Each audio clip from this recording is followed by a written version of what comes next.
Georgio celebrity check.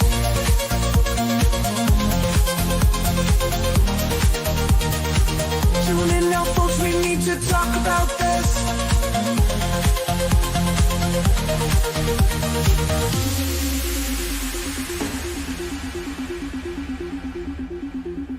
Tune in now, folks, we need to talk about this. Tune in now, folks, we need to talk about this.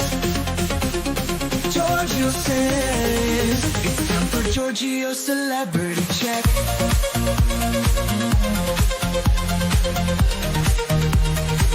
Tune in now, folks, we need to talk about this. Georgio says it's time for Georgio celebrity check.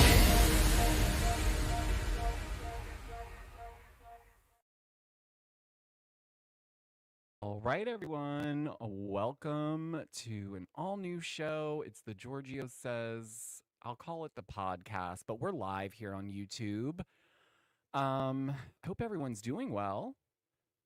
Danny Gossip Girl, you are right on time, babes. Hi, how are you? You create such good dance party for us with your music.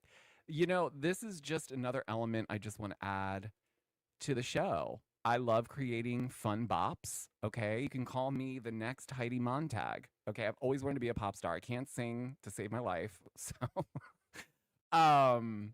hello, Adam. Welcome. Listen, we're not here to recap a show, but I do have a lot of different topics that I want to run through. So we're going to run through them, obviously. But quickly, I just want to say very quickly before I get into the show, because I know I'm really bad at this, I'm going to get it out of the way. If you are in the live chat, please go ahead and hit like. If you're not subscribed, please subscribe. What are you waiting for? I'm here Monday through Friday at 4 p.m., ready to chat with you guys, deliver some entertaining news, recaps, all of it. Yeah, so for all of you new subscribers, welcome.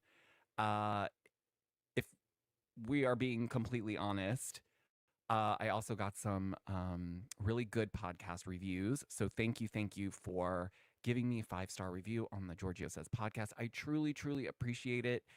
But like I said, there's no episode recap today. We're just going to go through topics. We're going to talk smack today. How's that sound? Because I feel like I'm in a mood to talk smack.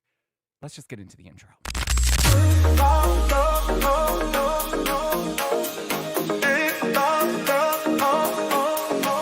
We need to talk about this. Every rumor, every twist on the Georgio Says podcast. We need to talk about So hit that play, stay in the know. Georgio's here to steal the show. On the Georgio Says podcast, we need to talk about this.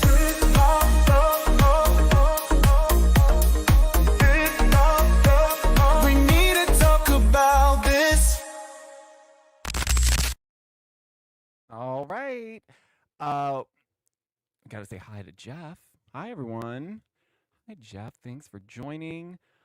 He kind of has to join at this point. But thanks for joining anyway. Listen, there's a lot going on in the world. I think we all can agree with that. So I'm going to keep things entertaining for you guys. I'm not going to bring up too much craziness, but I do want to bring up a couple of things that I've seen. Mainly just around, yes, I do have a little bit of an update via Perez Hilton, okay? You know it. If you've been watching the lives, you know I think we're all obsessed with what's going on here. I think we all are just trying to get to the bottom of it. But it seems that Perez Hilton posted that, I guess, Blake Lively's legal team were out and about trying to serve the legal papers to, I guess, the defendants that are involved in this lawsuit. But Perez Hilton had some very strong opinions about the way in which Blake's legal team decided to go about this. Let's take a listen to some of what he had to say. I need to take him. Let me take a moment. Perez Hilton here, and I have tried to approach all of the Blake Lively and Justin Baldoni drama with an open mind. Hey, sorry, I can't sit through a 3-minute, 45-second video. I know what he's talking about in the video, so I just wanted to show you that I got this information from him. But I did think it was interesting the way that they're approaching this. I will agree here with Perez that if this is the way in which they handled this, yeah, I don't know how much more of a hole you can dig yourself into here, but trying to serve the defendants while there is fires everywhere. And according to Perez in his video, he did state that they were trying to issue them on Tuesday and Wednesday. And that's when the fires were actually like really at their peak or getting really bad. So again, they and according to Perez, he also said that the legal side of Blake's team didn't deny that that's what they were doing, but they did also state that they were going to hold off a little bit until, obviously, so people can get their bearings. Because there is a huge situation going on that's devastational in Los Angeles. So your little serving of legal papers is just going to have to wait. Yeah, if this is true, I agree, Adam, it's super gross. Listen, I've stayed as neutral about this as possible, but I'm also getting a little annoyed that it seems like we're picking and choosing who we want to pick on based on their opinion on the matter. I've never been one to come and bash Blake. I said yesterday on the show that I actually quite think she's not a bad actress, actually. I think I've enjoyed at least the films that I've seen her in. And that doesn't mean much coming from me. I'm not a movie critic, but I'm just saying she's not the worst actress. However, things that have come out since all of this started to unfold, I don't know. Are people allowed to make mistakes in their past? Sure. But does that necessarily mean they're mistakes, or is this just how someone is? And they've just learned to not be as rude and condescending and and there's clips that have been resurfacing of just how rude and mean-spirited she could be, or how she was being perceived, right? That's not to say that's who she is now. So I don't want to say that who she was in those videos, those Gossip Girl interview videos where she's being seemingly very mean to Leighton Meester. It's challenging because people are allowed to evolve and grow. So I'm not going to beat her up on the past, but it doesn't mean that it's not worth taking a look at, right? I'm not going to hold all of that against her and say she's the worst person alive. I think we can agree that there's other people that fit that bill much better. But when it comes to this particular case, in my opinion, you have two very egotistical people that are approaching things very differently, having a pissing match, essentially. We don't know all the details. We probably will never know because we weren't on set. But what we can do is observe, pay attention to patterns, pay attention to different angles of this. I just found it really not a good look if that's what they were doing. Do you really think at this given time, the people that are losing their homes in fires, losing their things, family, friends, people are frantic right now, and you think that that's the best time to go around to get people served? And your point was, well, we've been doing this since the end of the 2024, which is essentially just the last week of December, right? So, yeah, not my favorite update on that, because that doesn't make Blake look good at all, right? So yeah, I'm not surprised if that is what happened. And look, people can be very ruthless. It's not to say that Blake was the one that decided, hey, pick this day to go do that. But if you are leaving attorneys in charge of things, then they're going to do what they got to do, So it just, I don't know. The whole thing is so strange to me. I just can't make any sense of any of it because I I've seen some people say that perhaps Justin took advantage of being the producer and being like, the one that conveyed the messaging, and he should have taken more of an approach to ensuring that even though she didn't want to meet with the intimacy coordinator, that perhaps maybe that intimacy coordinator should have just been on set nonetheless, just cover his own ass, right? I can understand those angles. And why wasn't that made a priority?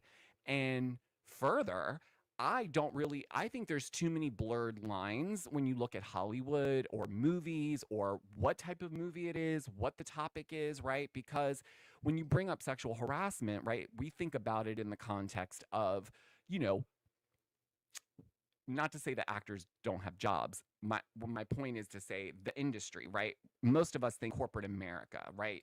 You're not typically, if you work corporate America 9 to 5 or any type of job really that's not entertainment, um, you're not really walking in with a lot of gray areas. It's pretty cut and dry, right? You're not going to just walk up to someone at their office, go into their office, and then start touching them or, whatever, say something inappropriate.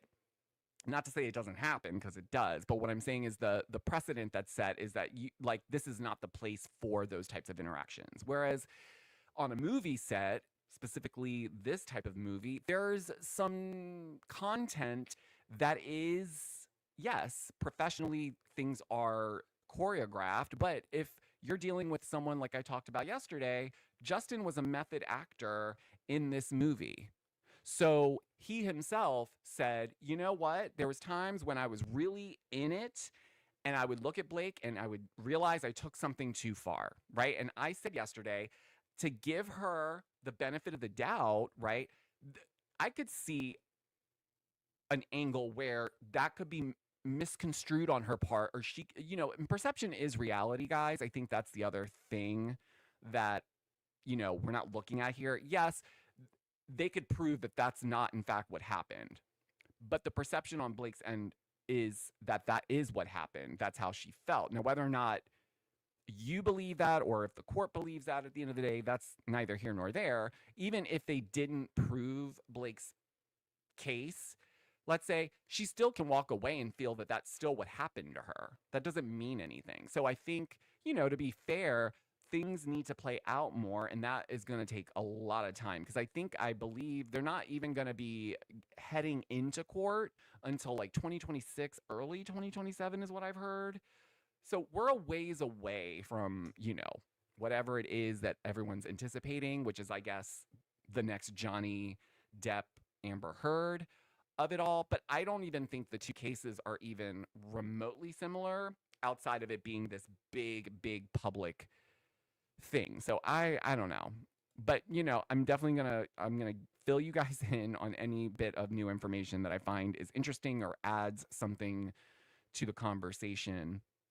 But before we get into anything else, I do want to say that if you follow me on Instagram, okay, you should be, but if you already are, I love you, and we've probably chatted on there multiple times.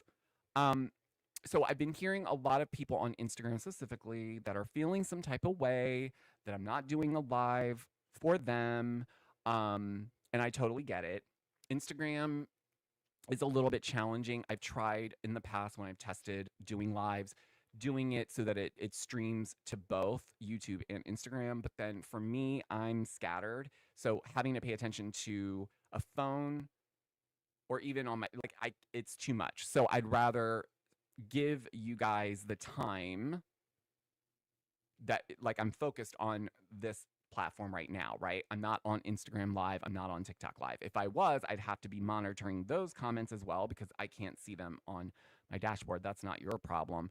I'm saying that to say I've decided that what I will do, I have this live show at 4 p.m. every day, Monday through Friday, Eastern Standard Time. So my thought is, let's do a morning show. So Instagram. If you follow me on Instagram, I have not decided the time yet, but that will be finalized by the end of this week. So I will be giving you guys more updates and details, but I do want to say that I will be doing live morning shows on Instagram very soon, like very soon. So there's that. And it is going to be a morning show, so I'm trying to figure out a way to have fun with it. Instagram's a little bit different. Obviously, if you're not on Instagram, then you wouldn't know. But if you are and you follow me, then I would be happy to have you guys in the morning and in the afternoon. The more, the merrier. But here's a little preview of what's to come. If you're on Instagram, stay tuned. I will let you guys know by Friday what all the details are in terms of time. But it will be Monday through Friday, just like this show is. Wake up with Georgio says in the morning. Wake up with Georgio says.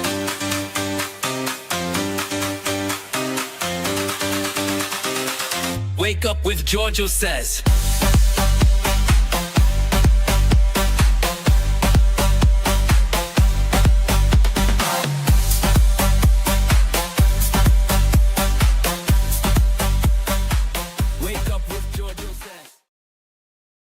All right. So yes, stay tuned for that. That's coming very soon. And I can't wait because I love chatting with you guys. So now I'll get to do it even more. All right, let's jump into our next topic because, we have an all new episode of Real Housewives of Beverly Hills airing tonight. Okay. And in a preview for tonight's episode, we see that Garcelle, Sutton, and Kyle are all at Sutton's house. They're having a bite. And the clip that I saw, we see that Sutton, I don't know if she meant to. I think she did know she was going to bring it up, but she's going to play like she said it by accident. But there was a moment where I think they're talking about how Kyle was texting with PK and just discussing the aftermath. And Sutton and Garcelle both told Kyle, we would have had a problem with that too, okay? Like whether or not you guys don't have like quote unquote inappropriate banter, it's still not like I wouldn't be okay with it, me personally. So there's that. But Sutton then kind of opens it up to say like, there was infidelity in Kyle's marriage, not from Kyle, but insinuating, and she says Mo, because and what we get are a bunch of flashbacks. So if you'll remember last year at the reunion, and even in one of Kyle's interviews, she kind of alluded to something that happened that, she was never able to regain full like trust again or something to that effect, right? Where it had us all buzzing like, oh, what does that mean? He must have cheated. And then she would kind of downplay when people would push further on that. And then at the reunion, she brought up, and on the show too lightly, she brought up the fact that she did have problems because, there was people in the DMs on Mo's side, and people are relentless and they'll say whatever. But the fact that he was entertaining them was what was hurtful to her. So I guess Sutton, now a lot of people feel that Garcelle and Sutton are the fans' mouthpiece in the sense that they will go in based on what the viewers are talking about. So they will ask the questions that viewers want to know. They will bring up stuff that the viewers are chatting about, per se. And this is a moment where I noticed that pretty spot on. So it was interesting because I know, obviously, it's a reality show. We've got to bring stuff up, right? But it's interesting because Sutton's being messy, right? She's bringing this up. So I'm interested to see. Obviously, in the clip, Kyle is trying to deflect how Kyle does. And listen, I love Kyle. She's an OG. She is Real Housewives of Beverly Hills. These moments, I just wish she would take her own advice and just be honest. I know she wants to protect her children and her daughters, but it just feels like at this point we can see through all of the deflection, and I feel like it's doing her a disservice now. But yeah, I thought it was pretty messy. And obviously, having Sutton and Garcelle with Kyle, she had to have known that they were going to probably bring something up. And listen, I don't know. Maybe Kyle's and Sutton's here being like, bring it up. Because there was another episode where we saw Kathy kind of digging into Mo, like making fun of him a little bit. And then Kyle was doing like, please don't do that. But in my mind, I'm like, did you tell her to do that so that you wouldn't be the bad guy? You know what I mean? So there's a lot there with Kyle. I find that this season will be very telling about where she goes from here, right? Because now this is your second season. You're still kind of, this is your storyline, right? It's like, where do I go from here? The house is empty. Mo seems like he's having himself a great, grand old time. You're not allowed to say Morgan Wade's name on the show anymore. So, you know, I hope something else comes from Kyle, because I don't know where her story goes after this, because it seems like Mo is pretty moved on. And a lot of people would say she's the one that wanted this. So, like, let's not look at Mo like he doesn't care, because I think he would have been willing to work it out if that's what she wanted. Now, I'm not saying she should just deal with whatever she's got. If she couldn't trust that man anymore and, felt differently, then she should be true to herself and not. But at the same time, I don't know. I could see them getting back together, though, down the road. I could. But I could also see them not. And it seems like Kyle's going in a different direction. And I don't just mean style-wise. It just feels like she's coming into her own. Maybe this is the first time in a very long time where Kyle feels sure enough about who she is that she can be her authentic self, whoever that is right now. But I don't think Kyle's going to rush to do any type of divorce, quite honestly. There's no need to. They get along, which is a huge plus, and they spend time together. They have no problems being friendly. They have no problems going on family trips together and interacting for the good of the kids and the family.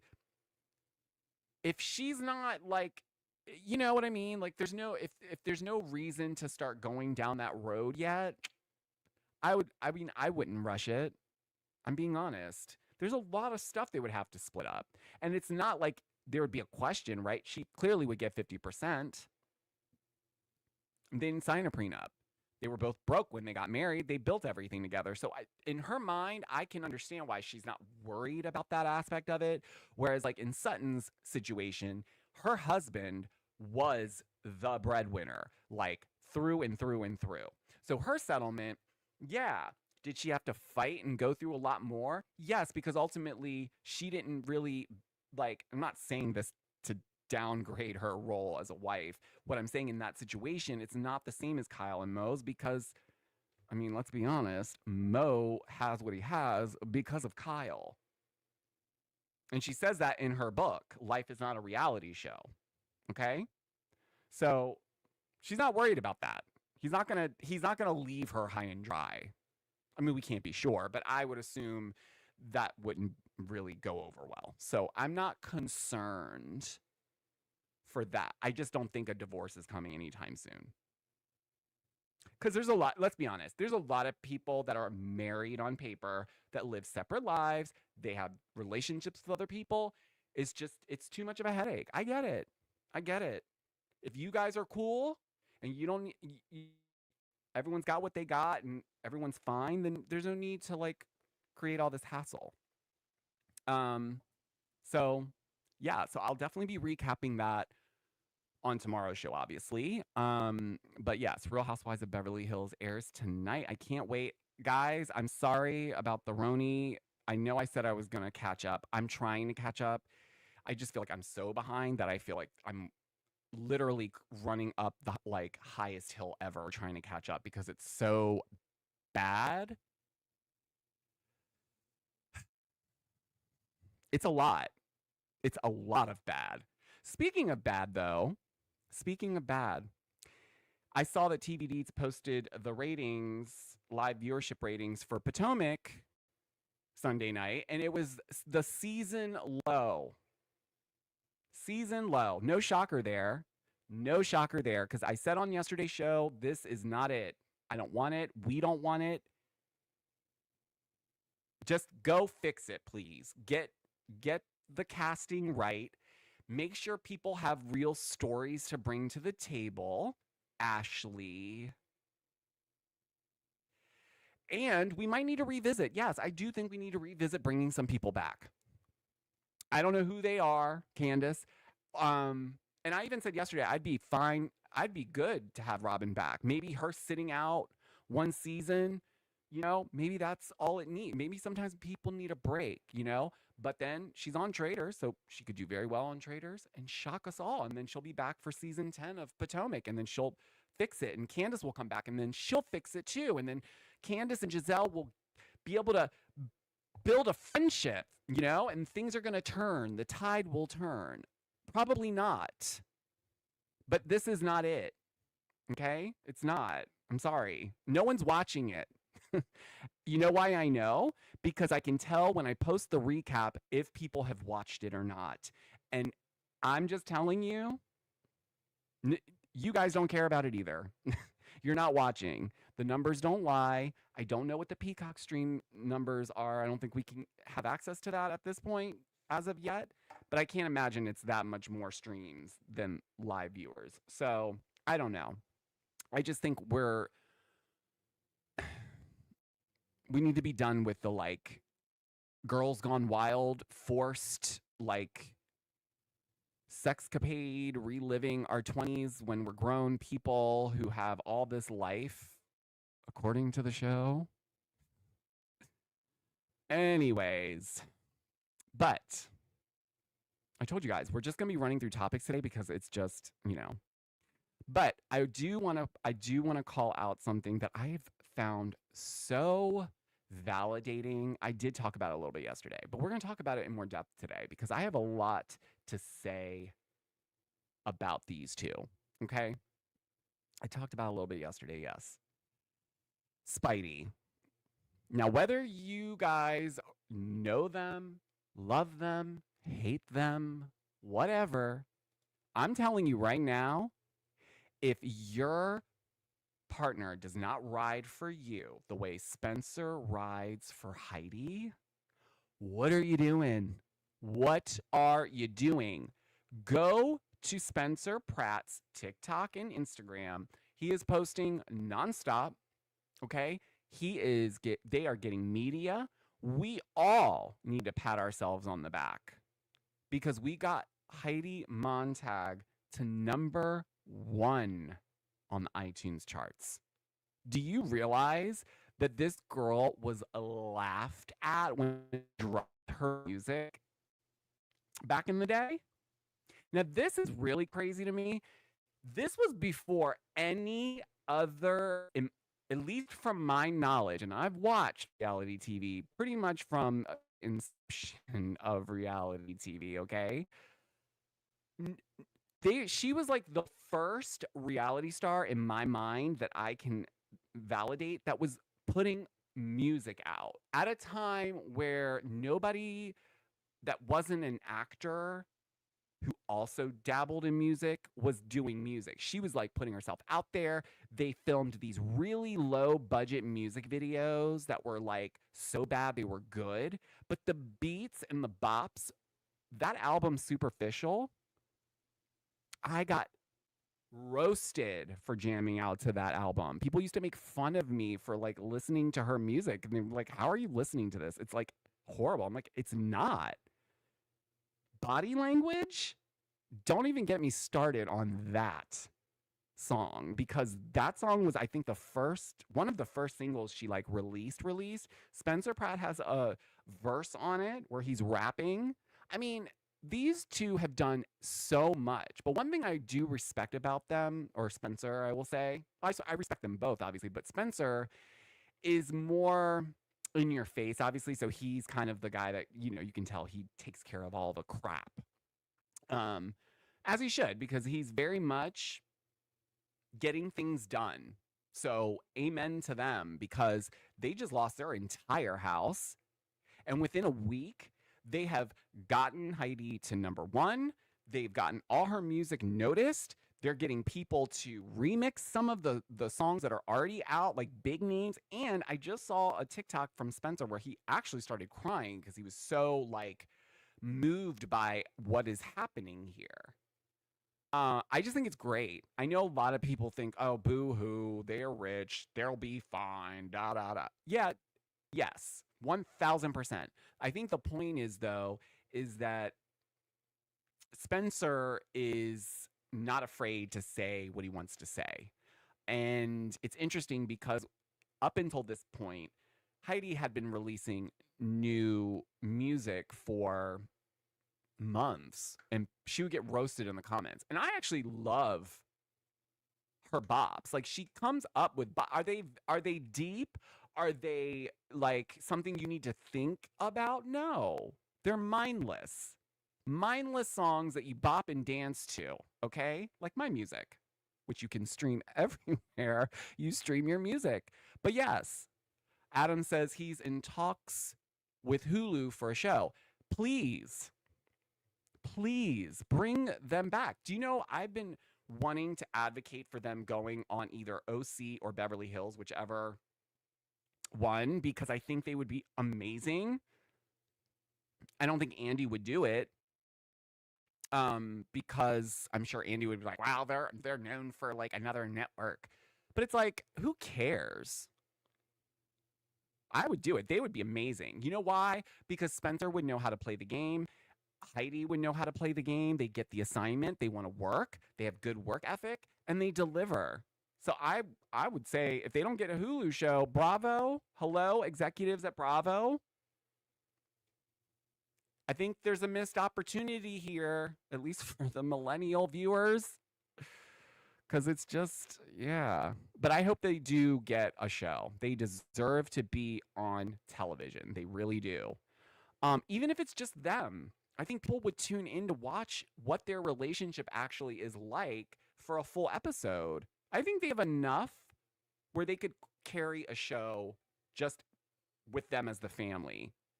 I'm sure they would have other people come in, but I'm saying, like, if it was focused on them, I think it would do well. Because I think they're both great for television. They always have been. And they've hustled. They're hustlers. So if anything is to be learned here, you could be at the bottom of the bottom of the bottom in your mind, in your current situation. And just around the corner, there's a whole new, like, situation that is way bigger, right? And I don't want to say that, like, this would have never happened had these fires not started and they didn't lose their home, because I don't know that. But I have to look at it, though, and say, like, this is what banding together looks like. And on a bigger scale with everything else that's happening right now, I think we could really fix some shit, Because if people are able to bring Heidi Montag, and I'm not saying that to demean her, because she, like I said, that Superficial album has been on my Spotify, my app, as soon as it came out, it was downloaded on my phone, okay? Great album. But if we can get Heidi Montag to #1 within a day or two of streaming, and that's just us turning her music on, imagine what we could do if we band together. So much so, look what has happened with TikTok. Now, there's a bill being presented to hopefully push this deadline another 270 days while they try to figure out what to do. But I believe that happened because of the mass protest on TikTok. And when I say protest, I mean the TikTok users, because I'm a TikTok user and I know a lot of people are not. And I don't really talk about TikTok on Instagram because it's not, like, it's weird, because if you're not on TikTok, then you don't get it. But I started on TikTok. TikTok changed my life. Not just because of this. This is amazing. But in so many other ways. We don't have enough time for me to tell you. Not that you would want to listen to all of them. But there's so many people who that app has changed their life. And to think about it being taken away from us, and we know that the reasons they're telling us they're taking it away is just bullshit. So much so that TikTok users have now flooded the Red Note app, which is basically the Chinese version of TikTok. So much so that they're willing to give up their own data free and clear. That speaks volumes to a government that thought, oh, we're going to silence people. We're going to keep them from being able to communicate. No, we're going to go where we can meet. I think Bethany was calling it the after party.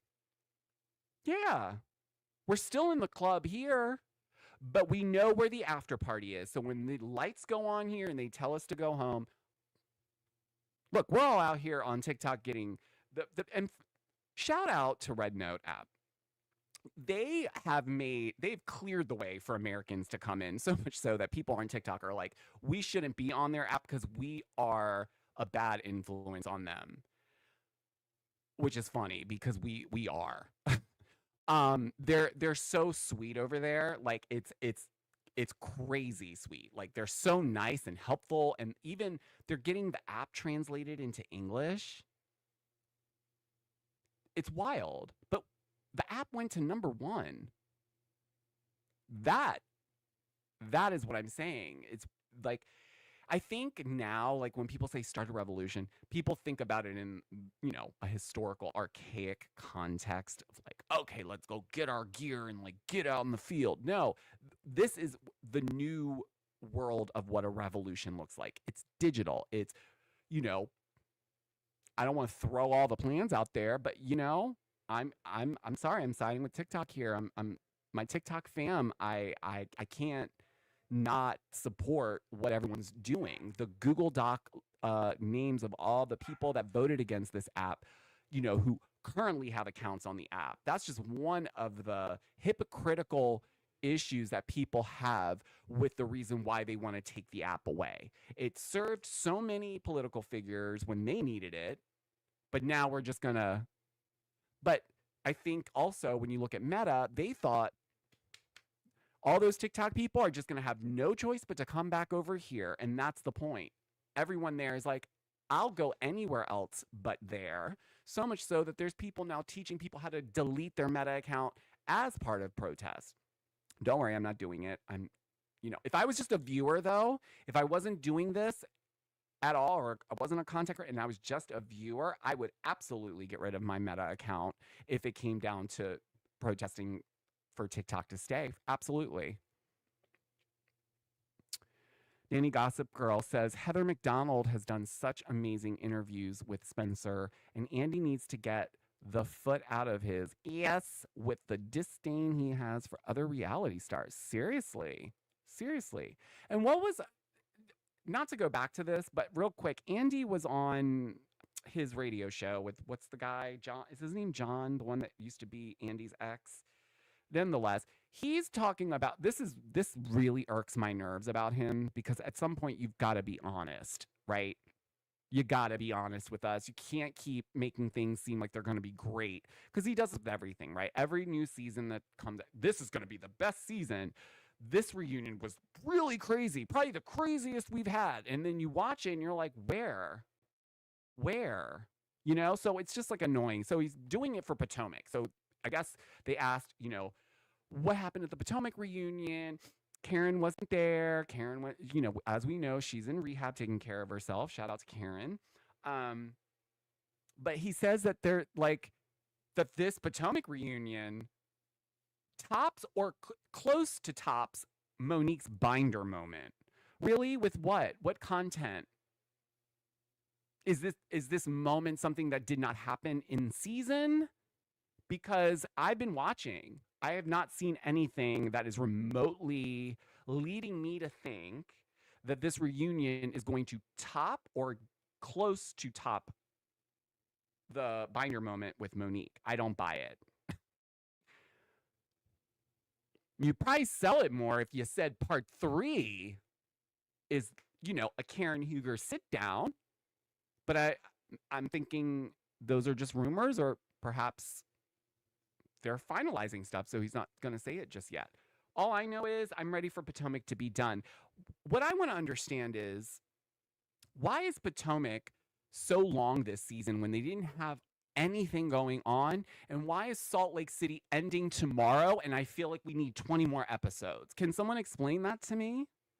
Because it's really crazy. I am so invested this season on Salt Lake City. It still feels like it's only episode 5. But tomorrow is sadly the finale, you guys. So we do need that Atlanta trailer ASAP. Yeah, we do. So hopefully tomorrow, please give us something. I don't even care if it's Atlanta. Give us the Valley trailer. Give us something else, please, because it's just, I'm glad Beverly Hills is on. But now Salt Lake's ending. So now we only have Beverly Hills. Potomac will end soon, but there's not really much going on there to begin with. So it's just, I don't know. I don't know, you guys. January is just being like a dick. Let's just be honest. But 14 days into the year, and look, where are the aliens? I said this, yeah, just come on in, come on down. Let's get the show on the road. Let's do what it do, man. What else is going on? What else did I want to chat with you guys about? I'm so random today, I know. I think. Oh, duh. We need to talk about, I don't think you guys are going to care about this much, but I thought it was interesting that it's coming up now, considering that we won't even get to see Dorinda be Dorinda on Traders because, anyways. But we do need to talk about, so apparently Lindsay went on the Not Skinny, Not, I always get this wrong. Not Skinny, Not Fat podcast. Nonetheless, she's detailing the rumor that, you know, if you remember when the Traders cast was announced, I think it was in June of 2024, they announced the cast. We obviously knew that Dorinda was a part of it. Then there was this rumor that kind of circulated because it was like, there was rumors that Lindsay was supposed to be on the cast originally, but then Dorinda went to the producers and was like, no, she's pregnant. Don't put her on the show. Bring Sierra on instead, right? So everyone was like, oh, what was that about? And then, you know, then nothing, because we moved on with our lives. And now we have Lindsay discussing it in more detail. And her account is that there was, I think, in May of 2024, Margaret Josephs, shout out to Margaret Josephs, was having a party of some sort at her house that Dorinda attended, okay? Now, Lindsay herself did not attend this party, but she did have a lot of friends who did, and I guess the friends had come back to Lindsay and said, Dorinda was sloshed and telling everyone that you were pregnant and then you miscarried and like all this wild stuff, right? So she's discussing this and trying to figure out like why this is even being discussed. Like, what's the deal? Like, she felt like every interaction she's ever had with Dorinda has always been lovely. Like, what happened here that she would go around talking like this? And why is she so invested in my life like this? Blah, blah, blah, right? Now, obviously, reps for Dorinda said that's absolutely false, and there's no foundation for those claims because, I guess in her mind, maybe she didn't remember. But nonetheless, Dorinda's denying it. She's denying all of it. Didn't happen. I quite frankly think we need to move on with our lives, okay, Lindsay? I know. But, like, honestly, like, I won't say it. Anyways, so yeah, that's what's going on there. No resolution. Just, you know, Lindsay just talking about how Dorinda was sloshed at Margaret Joseph's party back in May, talking smack about her pregnancy and then saying she had a miscarriage. Like, but why do I picture Dorinda doing this, right? I picture her. We've seen her drunk on the show. We know how she is. I could totally see her getting a little like sloshed and being like, well, you know, Lindsay's supposed to be on the Traders cast, but I don't think that's a good idea. Like, I'm not saying that's what she said. I'm just saying, like, you know, she totally looks like someone that would have a lot of drinks and then talk shit about the last person she remembered. I mean, whatever. It doesn't matter. There's not much that's going to make me hate Dorinda Medley. So there's that. But, you know, as we head out, I found this. It was on my FYP. And I just wanted to share it with you in case some of you didn't hear the live version. If you aren't familiar, Kim Zolciak had a song out called Google Me. I think it's still out. You can listen to it. But did you know she performed it live? She did. Research me, you'll find me. Click them keys and Google me. Google me. Research me, you'll find me. Click them keys and Google me. Google me.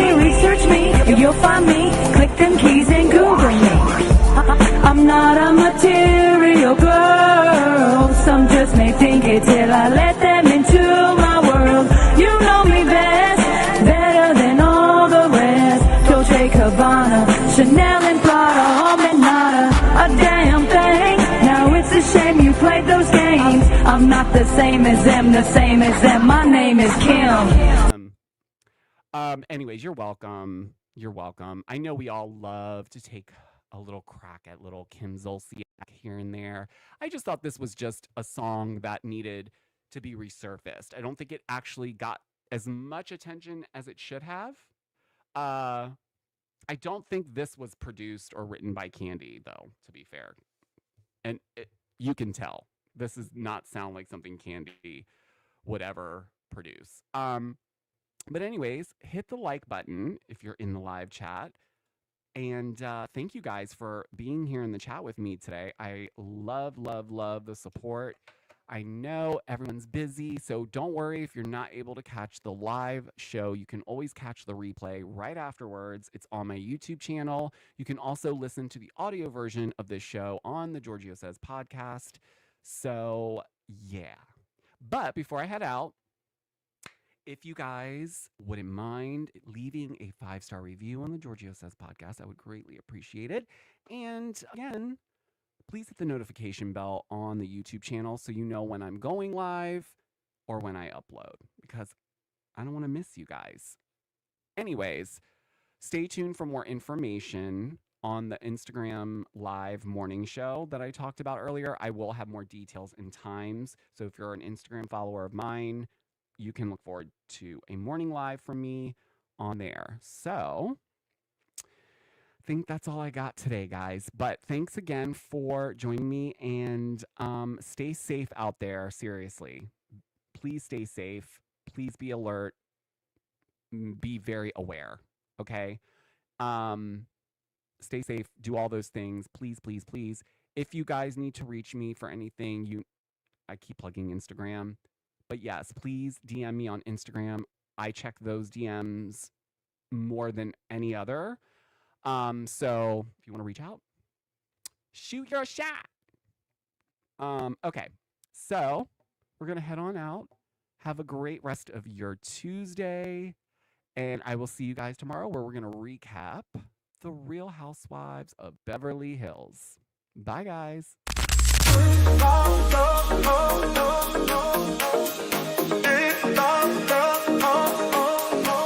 We need to talk about this. Every rumor, every twist on the Georgio Says podcast. We need to talk about. So hit that play, stay in the know. Georgio's here to steal the show on the Georgio Says podcast. We need to talk about this.